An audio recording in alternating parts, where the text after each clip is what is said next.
মার্কিন দূতাবাসের দায়ের করা এক অভিযোগের ভিত্তিতে গত সপ্তাহে ভিসা এবং পাসপোর্ট জালিয়াতি কাণ্ডে তদন্ত শুরু করেছে ভারতের পুলিশ। এর এক সপ্তাহের মধ্যে দূতাবাসের পক্ষ থেকে ব্যবস্থা নেওয়া হয়েছে। সম্প্রতি ভুয়া তথ্য দিয়ে ভিসা আবেদনের একাধিক ঘটনা প্রকাশ্যে আসে। এরপর ঘটনার তদন্তে 31 জনের বিরুদ্ধে দিল্লি পুলিশ মামলা করে। এর মধ্যে ভারতীয়দের ভিসা জালিয়াতির বিরুদ্ধে কড়া পদক্ষেপ নিয়েছে যুক্তরাষ্ট্র।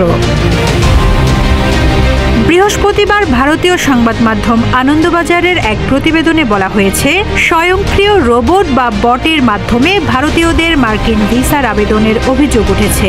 এমন অভিযোগের ভিত্তিতে প্রায় 2000 ভারতীয়ের ভিসার আবেদন বাতিল করেছে ভারতে অবস্থিত মার্কিন দূতাবাস। মার্কিন দূতাবাসের দাবি, ওই অ্যাকাউন্টগুলি সময়সূচির নীতি লঙ্ঘন করেছে।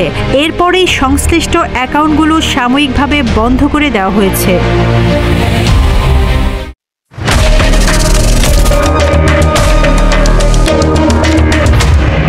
বৃহস্পতিবার ভারতে অবস্থিত মার্কিন দূতাবাস এক বিবৃতিতে জানিয়েছে, ভারতে ভিসা সংক্রান্ত একাধিক জালিয়াতিমূলক কার্যকলাপ ধরা পড়েছে। এ ধরনের আবেদনের নেপথ্যে থাকা অ্যাকাউন্টগুলো চিহ্নিত করে ব্যবস্থা নেওয়া হয়েছে।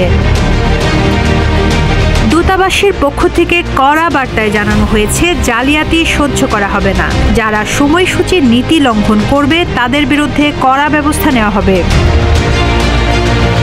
আমেরিকায় ব্যবসায়িক প্রয়োজনে যাওয়ার ক্ষেত্রে B1 ভিসা প্রয়োজন হয়। ঘুরতে যাওয়ার জন্য লাগে B2 ভিসা। পরিবারের সদস্য কিংবা কোনো বন্ধুর সঙ্গে দেখা করতে কিংবা চিকিৎসার প্রয়োজনে আমেরিকা যেতে গেলেও B2 ভিসারই দরকার হয়। অথচ সম্প্রতি 2 ভিসার অনুমোদন দেওয়ার ক্ষেত্রে কড়াকড়ি বেড়েছে। ভিসার আবেদনের নিয়মেও আনা হয়েছে কড়াকড়ি।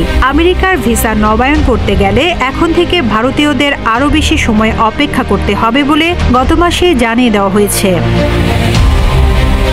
এদিকে ভিসা নবায়নের জন্য আমেরিকার দূতাবাস উপদূতাবাসে গিয়ে ইন্টারভিউয়ের প্রক্রিয়াও আরও জটিল হয়েছে। দ্বিতীয়বার ক্ষমতায় আসার পর থেকে ভিসা জালিয়াতি এবং বেআইনি অভিবাসনের বিরুদ্ধেও কঠোর পদক্ষেপ নেওয়া শুরু করেছে মার্কিন প্রেসিডেন্ট ডোনাল্ড ট্রাম্পের প্রশাসন। গত 2 মাসে 3 দফায় কয়েকশো ভারতীয় অভিবাসীকে ফেরত পাঠিয়েছে মার্কিন দূতাবাস। Rizwana Rinti, news desk, Ittefaq.